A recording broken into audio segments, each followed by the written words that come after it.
का उपयोग। तो आवर्धन का उपयोग मेनली दो तरह से किया जा सकता है। पहला तो प्रतिबिंब का प्रकृति बताने में, कहने का अर्थ है कि प्रतिबिंब वास्तविक बनेगा या आभासी बनेगा, उसको बताने में आवर्धन का उपयोग किया जा सकता है।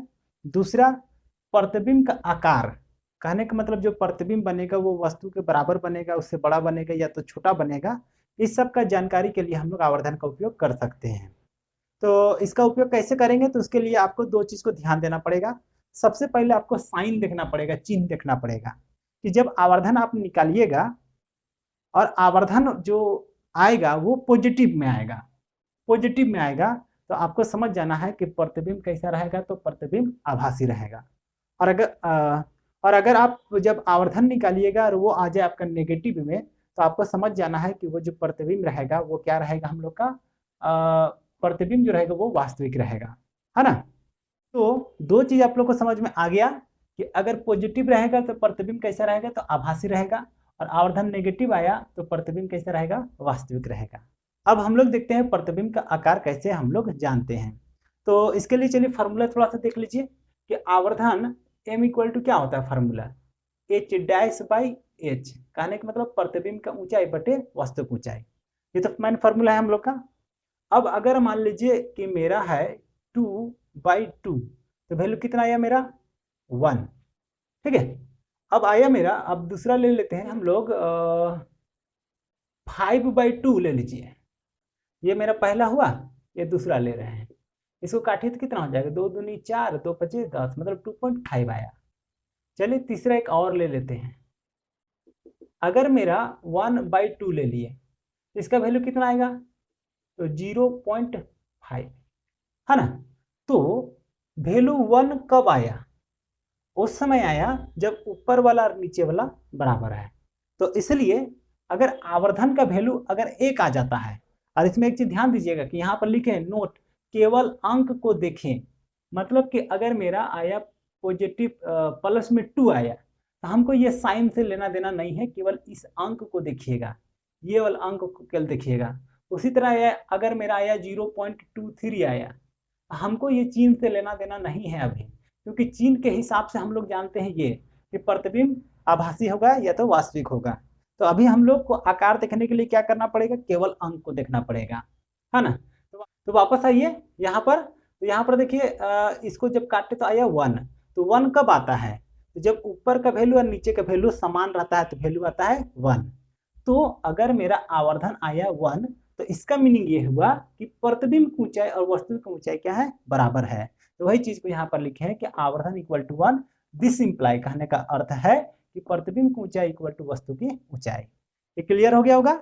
अब देखिए दूसरा कि आवर्धन जो रहेगा ना वो छोटा रहेगा 1 से, जैसे कि यहाँ पर देखिए ये क्या है हम लोग का, स्मॉलर देन 1 है, ये 0.5। तो स्मॉलर देन 1 कब आता है, तो देखिए ऊपर में जब छोटा रहता है तब, तो ऊपर मतलब क्या, ये प्रतिबिंब की ऊंचाई है ना, तो अगर प्रतिबिंब की ऊंचाई अगर छोटा रहेगा तब आवर्धन का जो वैल्यू रहेगा वो 1 से छोटा आएगा।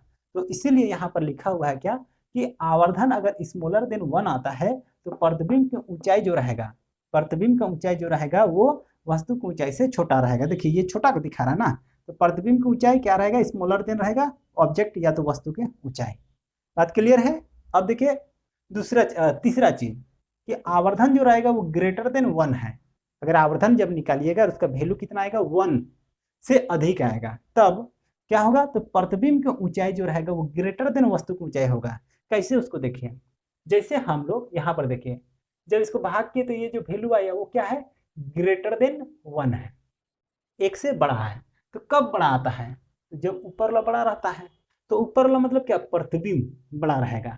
तो प्रतिबिंब का अगर ऊंचाई ज्यादा रहेगा तब जो आवर्धन रहेगा वो आएगा मेरा 1 से अधिक। उम्मीद करते हैं कि आप लोग को ये पूरा समझ में आ गया होगा कि अगर आवर्धन का मान जो रहेगा वो पॉजिटिव में आएगा तो इसका मतलब ये होगा कि प्रतिबिंब आभासी बनेगा, और अगर आवर्धन का मान नेगेटिव में आएगा, मतलब कि माइनस में रहेगा, तो ऐसा में प्रतिबिंब कैसा रहेगा हम लोग का, तो वास्तविक रहेगा, ठीक है। और आवर्धन का वैल्यू अगर 1 हो जाए, वो भी देखना, केवल अंक को देखना है, इस तरह बगल का साइन को नहीं देखना है।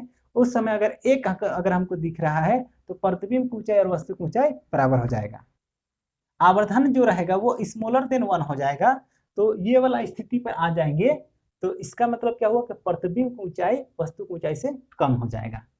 अगर आवर्धन जो रहेगा वो 1 से बड़ा रहेगा तो प्रतिबिंब की ऊंचाई क्या रहेगा, तो प्रतिबिंब का जो ऊंचाई रहेगा वो वस्तु की ऊंचाई से बढ़ जाएगा, क्योंकि ये वाला स्थिति आ जाएगा। ये वाला स्थिति आएगा तो जो वैल्यू आएगा वो 1 से ज्यादा आएगा, मतलब ऊपर वाला बड़ा है, मतलब कि प्रतिबिंब की ऊंचाई ज्यादा है। समझ में आया ना। अब देखिए इसी से रिलेटेड जो एक बहुत ही ज्यादा इंपॉर्टेंट क्वेश्चन है उसको भी यहाँ पर लिख करके रखे हैं।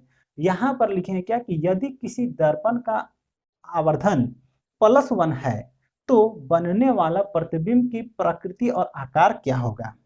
तो देखिए सबसे पहले क्या दिखा रहा है, यहाँ पर पॉजिटिव दिखा रहा है, प्लस दिखा रहा है। तो प्लस होने का अर्थ क्या हुआ, तो प्लस है तो प्रतिबिंब आभासी होगा। बात क्लियर है। तो पहला चीज हम लोग जान गए कि प्लस होने के चलते प्रतिबिंब क्या है, हम लोग का आभासी है। दूसरा वैल्यू, अंक वाला वैल्यू कितना है, मेरा 1 है। तो अगर 1 रहता है तो आवर्धन, अगर आवर्धन का वैल्यू 1 रहता है तो प्रतिबिंब की ऊंचाई क्या होता है, तो प्रतिबिंब की ऊंचाई और वस्तु की ऊंचाई बराबर होता है।